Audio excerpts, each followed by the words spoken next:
Welcome back. This is Chili Davis, and I'm back to another video. I want to welcome back all my subscribers and all my new viewers. This is the channel where we talk about personal finance and we talk about business credit, and we also talk about stocks. If you're new, please click the subscribe button, and please like and share the videos. Okay, I want to thank all the new subscribers over the last 2 weeks or month. I just increased from 560 subscribers to 608 subscribers. So thank you for all the new subscribers. And we're going to delve into this video on personal finance.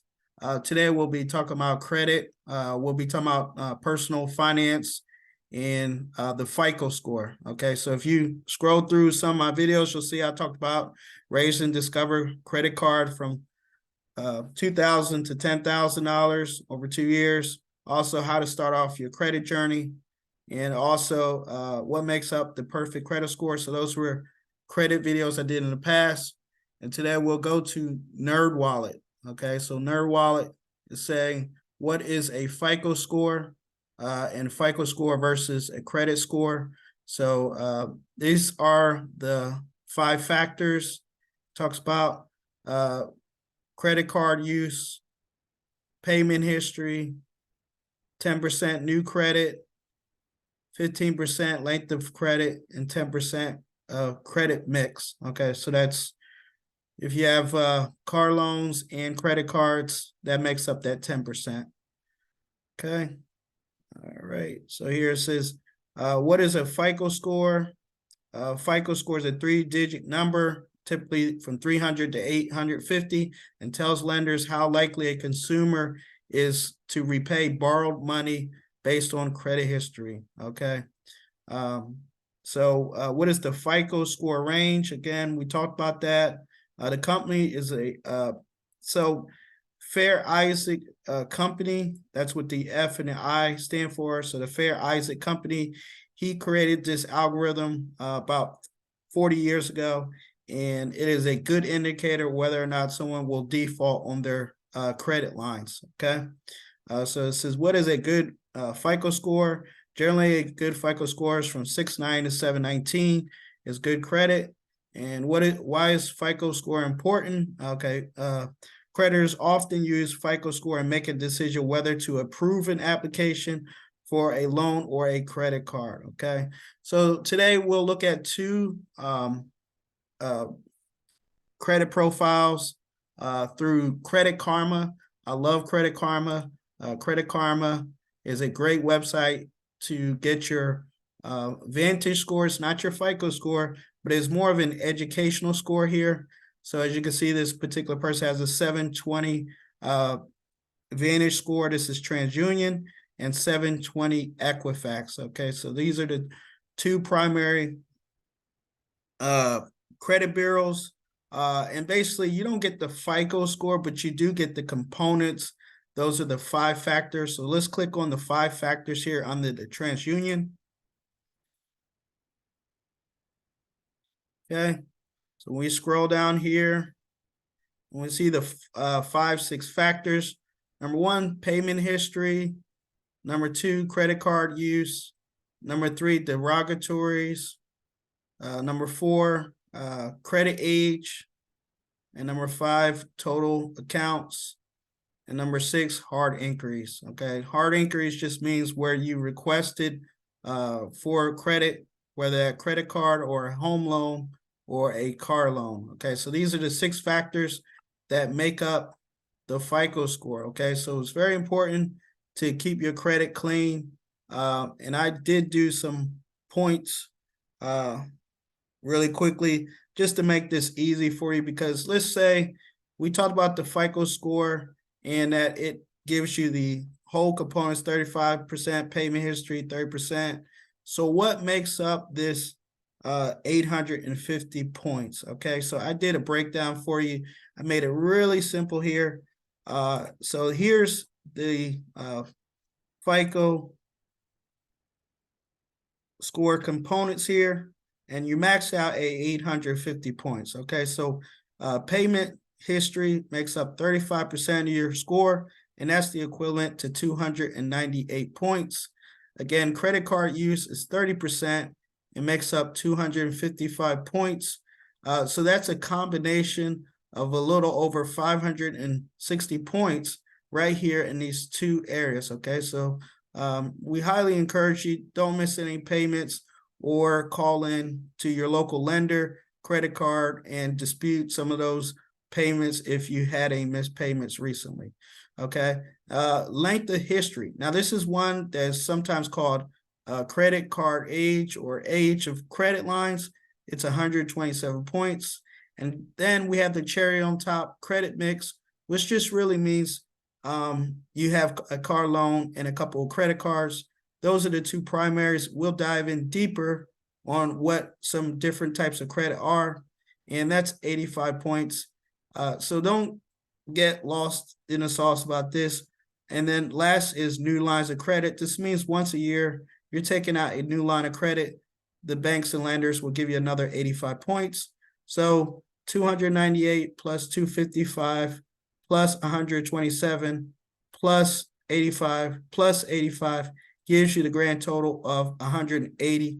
Gives you a grand total of 850 points. Okay. So that's where you get the FICO score components. So it's no mystery here. And let's go back to Credit Karma and look at the health of this credit profile. Okay, so we have payment history 100%. So this particular profile has maxed out at the 298 points. The next is the credit card use. Okay, so if we calculate this, they're not going to get all the points here because they're maxed out. All right, but here they're not going to miss any points because they have no derogatories. And here they're going to get some points. They're not going to get the full 127 points because they're missing age. Okay, so we'll look at the age real quick, and it says credit card history looks pretty good, but based on credit information, TransUnion needs work. Okay, medium impact.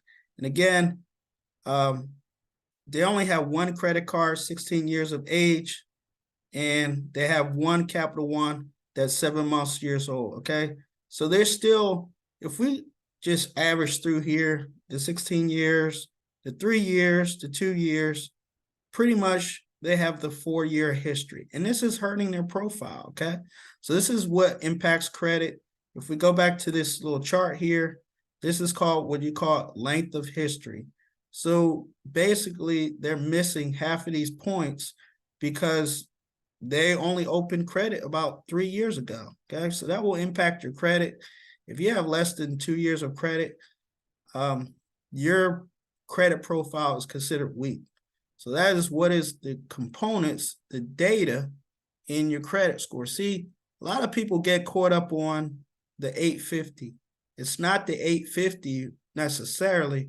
It's what's the data in the 850. Okay, so you could have a 650 and have a really, really good credit, a lendable credit profile. Okay, so let's go back to the credit profile and Credit Karma. And again, like I said, what's hurting this credit profile is the 3 years that they just recently started, mainly the Finger Hut and Discover. Discover card is the main credit card here that has $10,000 limit.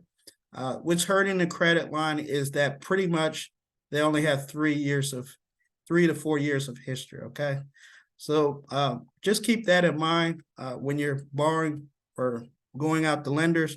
Not so much on the loan side, but on the credit card side, they really look at this right here. How long have you had that account open? Okay, let's go back. Again, we talked about payment history, credit card use. Now we'll talk about payment history. Now let's look at the payment history on this. Again, it has excellent payment history. And Credit Karma, all you have to do is pretty much take a look at some of the accounts. As you see, 100% payment history means you have all rate on time, no late payments. Okay, and that means that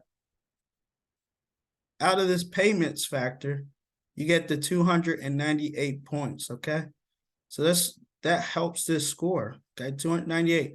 Now let's go to where you can see the payment history, and you're going to see out of all the credit cards, you have to go into a little bit deeper. But let's click on Discover, for example, and reporting information. And as you can see, no missed payments, all green check marks, okay? So that will impact the payment history. And let's go to Capital One again. This account has only been open 3 months, but let's take a look. One, okay. So no missed payments. 7 months, no missed payments, and a limit of 500. Was only opened recently in June of 2022. And the card that really carries the most weight that impact this account or credit profile a lot is this Fingerhut, which was opened about 3 years ago. Okay, so we look at Fingerhut, look at reporting information. This was opened really 2 years ago, but I guess this company here, Fedi, took over, but it was WebBank. But this would impact a lot too. Let's see.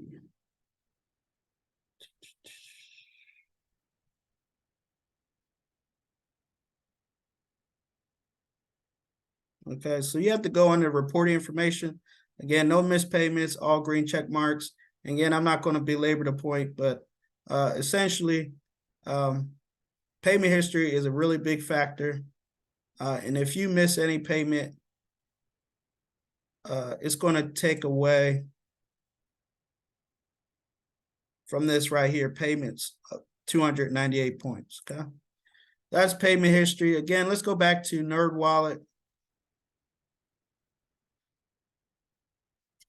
NerdWallet says, how is the score calculated? We just talked about that. The company applies a proprietary formula, the data in your credit report to produce the score. We talked about payment history needing to be 100%. And what is a good FICO score, okay? So generally, good FICO score is from 690 to 719. And that could be Vantage or FICO score. In general, I know about this credit profile. So, but each lender or credit card issuer can decide what is needed to qualify for a particular lender. So let's go to credit.com. Again, I've already got.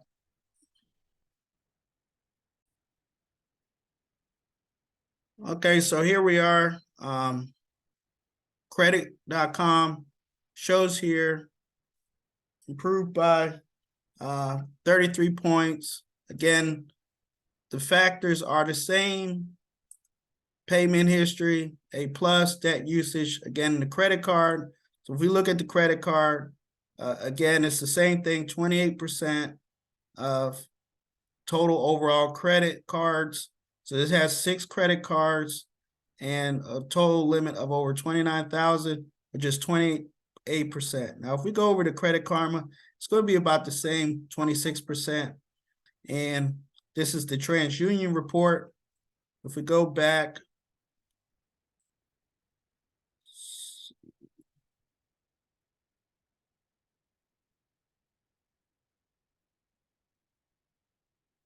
to the Equifax report, see 26%. So they don't really match as much, but it's 26%. It's give or take a percent point. But either way, it's showing you 28%, which give or take a percentage point. It's not going to matter. Pretty much it's a recommendation that you stay under 30%. And so this is what we call debt limit ratio on your credit card. So it's great.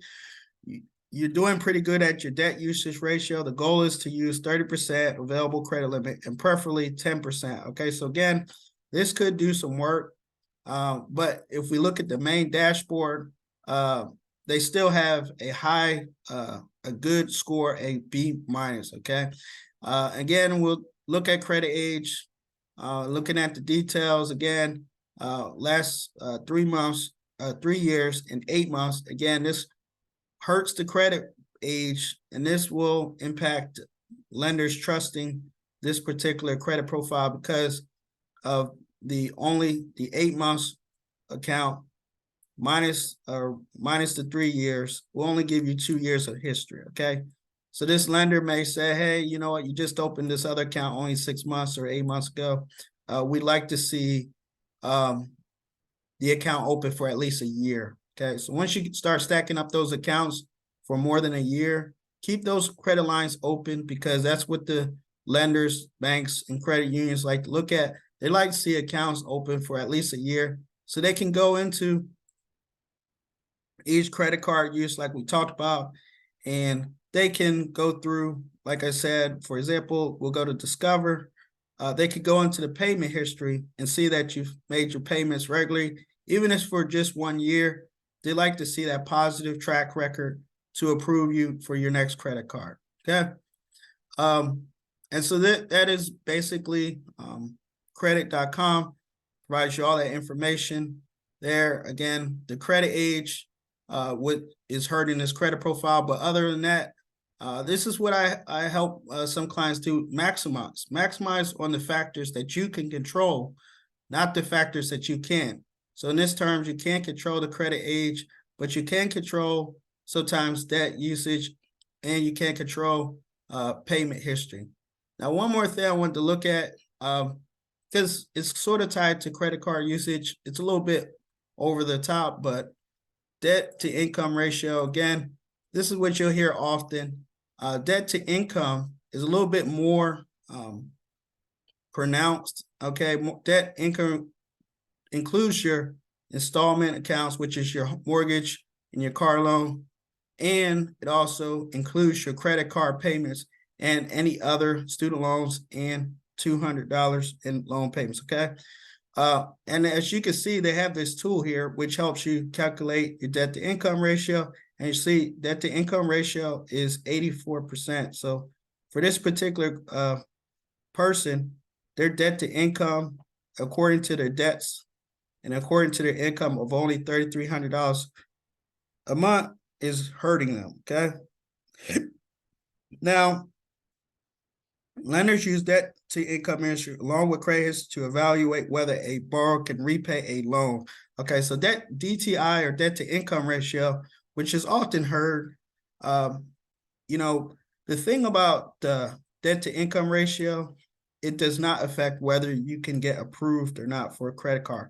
It only affects when you're going for a home loan or some type of installment loan. Okay. One other thing, like, let's go back to this credit profile here. I like to talk about credit mix too. We did talk about it briefly. Credit mix, which is 10% of your score, which is 85 points of the 850 points. Even though it's a small factor, and the person still has an 700 credit score, but they could have an 800. Let's look at the factors of credit mix. Let's look at what's hurting this profile. Okay, it has 5 credit cards and has 2 student loans, but it does not have on the profile an auto loan or a mortgage loan. Okay, so they lost roughly 40 points right here because this profile does not have a mortgage or a auto loan. Okay, so those are different things you can control. Again, like I talk about, in all credit profiles, I can get you to a 700, but I can't get you an 850 if you've never had a car loan or you never had a home loan. Okay, I can get you to 750, but I can't get you to 850 without working all these areas. As you can see, I love credit.com because they provide you straight. You got an A or B, or you even got a D. Okay, so that's all I wanted to share with you today. Debt to income ratio. Here's a tool on nerdwallet.com. I'll leave the links below so you can take a look at that. But again, just looking at your credit, what makes up the FICO score, it's real easy. Again, they use these complicated percentages, but again, it all just adds up really quickly here. I got the max amount of points, 850, 298 points is payment history, 255 is credit card use, which you control that, and length of history is 127 points. And credit mix, this is the student loans, car loan, home loan, etc., which is really 10% of your score. and new credit 85 points. So again, what makes up your FICO credit score? Pretty much 5 or 6 components, but pretty much payments, history, and credit card use. So I want to thank you for watching. Thank you for listening. Please like, share, and we'll see you on the next video.